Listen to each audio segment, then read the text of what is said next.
Hello à toutes et à tous les amis, j'espère que vous allez bien. On se retrouve pour une nouvelle vidéo React documentaire dans laquelle on va se mater un tout nouveau documentaire ensemble les amis qui va répondre à la question: pourquoi est-ce que les autoroutes sont si chères en France? Moi je reviens de chez ma belle-sœur qui était à Bayonne dans le sud-ouest de la France. Donc on a remonté toute la France jusqu'à Rouen en Normandie et ça nous a coûté 90 € de péage, les amis. Pourquoi est-ce que c'est si cher de payer l'autoroute en France? Ça vient d'où cette histoire? Eh ben, je vous propose qu'on mate un documentaire de Explore Media qui va nous l'expliquer juste maintenant. C'est parti, let's go. Alors, Explore Media, les amis, c'est une chaîne qu'on a déjà bien maté ensemble. Le lien de la chaîne et le lien de la vidéo sont en description. C'est parti. Cette autoroute, c'est l'A14. Ah bah, justement, la 14, les amis, c'est une autoroute que je peux prendre souvent de Paris jusqu'à Rouen. En fait, quand on arrive ici, à Orgeval, si je ne m'abuse, on peut choisir de soit passer par l'A13, qui est tout le temps pleine et à chaque fois il y a les embouteillages, les bouchons, les machins, qui arrivent jusqu'à Paris, soit passer par l'A14, mais qui te coûte une blinde à chaque fois. Et quand il n'y a pas d'embouteillage, c'est pour économiser 2 minutes. Vraiment, je la prends jamais, je la prends jamais. Relie la Défense à la commune d'Orgeval. Ah bah voilà, Orgeval. C'est l'autoroute la plus chère de France. Ah, tu Pour m'étonnes. faire ce Mais vraiment, hein, elle fait genre 2 km, 3 km. petit trajet, un automobiliste doit payer 10 euros. En comparaison, Ah, le 21. trajet le moins cher, My bad. entre Toulouse et Albi sur l'A68, ne coûte qu'1,70 € pour faire Oh, le rêve. 62 km. Mais pourquoi de telles différences de prix? Et pourquoi l'autoroute en France coûte si cher? La France compte plus de 12 000 km d'autoroutes. C'est le troisième réseau autoroutier d'Europe, derrière l'Espagne et l'Allemagne. Ah ouais. Sauf que Je dans savais ces pas qu'en Espagne, il y pays, avait beaucoup de routes l'autoroute comme ça. est globalement gratuite pour les usagers. Voilà. En tout, 12 pays de l'Union européenne pratiquent la gratuité. D'autres ont choisi de faire payer les automobilistes, soit avec un système de vignettes ou avec des péages, comme la France, Ouais. où on trouve pas moins de 1158 péages sur tout le territoire. Pourquoi? Mais comparé aux pays européens qui pratiquent le péage, nos autoroutes sont les plus chères. En moyenne, en France, pour faire 100 km, il faut débourser 7 € contre 6,70 € en Italie Ouais. et seulement 2,30 € en Pologne. Voilà, bon après, 6,70 € en Italie ou 7 € en France, c'est la même. Franchement, c'est la même. Et chez nous, chaque année, c'est la même histoire, le prix des péages augmente. En Mais c'est tellement 2023, vrai, ça. ils ont augmenté de 4,75%, un record. Mais pourquoi? Et qui décide des prix? En fait, c'est écrit dans la loi. Les prix sont revalorisés chaque année en fonction de l'inflation, mais aussi des dépenses engagées par les sociétés d'autoroutes pour la construction et la modernisation de leur réseau. Oui, c'est ça, parce que les autoroutes, ils sont privés en France. Donc, c'est des entreprises qui font ce qu'ils veulent avec leurs tarifs au final. Donc, voilà. Maintenant, que ce soit encadré par la loi, que le prix des autoroutes augmente, ça, c'est un peu abusé. C'est un peu abusé. C'est un peu Elle, abusé. la priorité, c'est de rentabiliser les autoroutes récentes et celles qui ont nécessité de gros travaux. Ok. Résultat, certains tronçons coûtent plus cher que d'autres.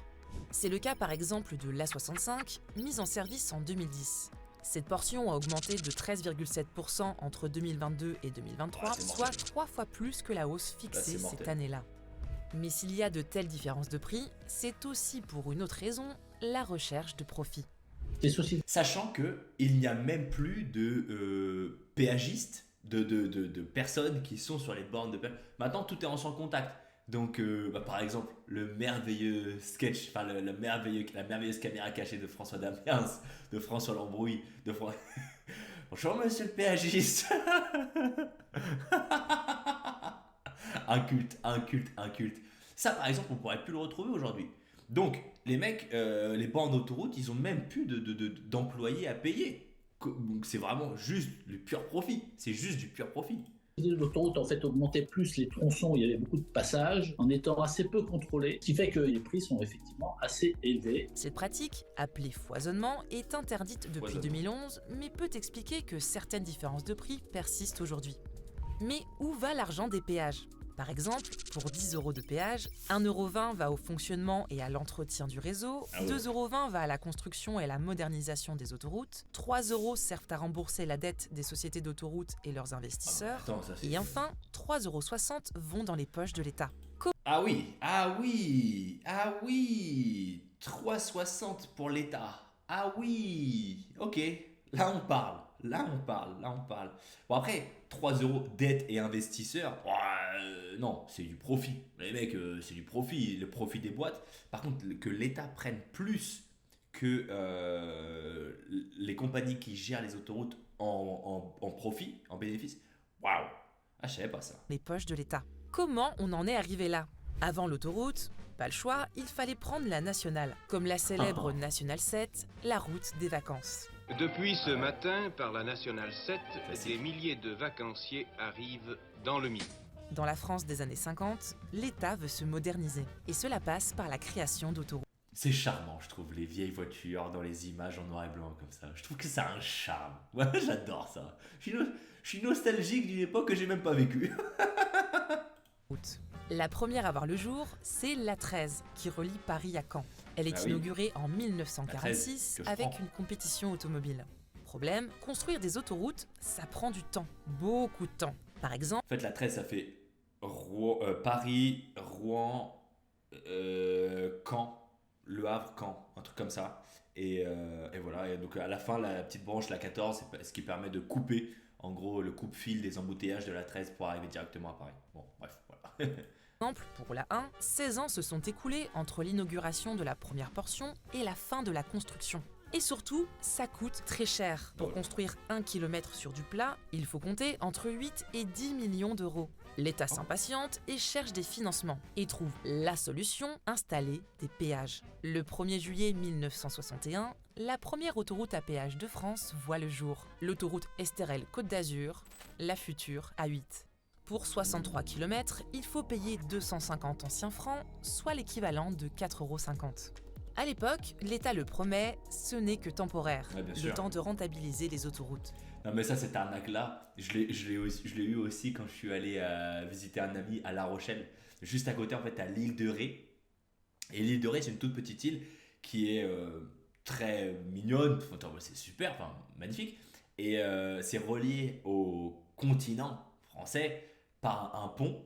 Et en fait, la municipalité a dit, ouais, on va mettre un péage au pont pour rembourser le coût de construction du pont qui nous permet d'aller sur l'île de Ré. Sauf que depuis, le pont, il a été remboursé, mais les péages sont toujours là. Et vraiment, les mecs, ils brassent. Vraiment, grâce au péage du pont de l'île de Ré, les mecs, ils rincent, mais à mort. Eux, en fait, ils prennent un max d'oseille pour eux, au final. Donc, cette douille-là de c'est temporaire, ouais, on la connaît, on la connaît. C'est même écrit dans une loi de 1955, l'usage des autoroutes est en principe gratuit. Ouais, bien Mais sûr. l'État oublie sa promesse. Il installe de plus en plus de péages pour financer les travaux de développement. Mais force est de constater que ça marche. En 1960, la France ne compte que 150 km d'autoroutes. En 10 ans, le réseau est quasiment multiplié par 7, jusqu'à 12 379 km aujourd'hui. En 2006, l'État endetté a besoin d'argent et choisit de privatiser les autoroutes. Il vend ses parts à des entreprises privées, les sociétés concessionnaires d'autoroutes, pour 14,8 milliards d'euros.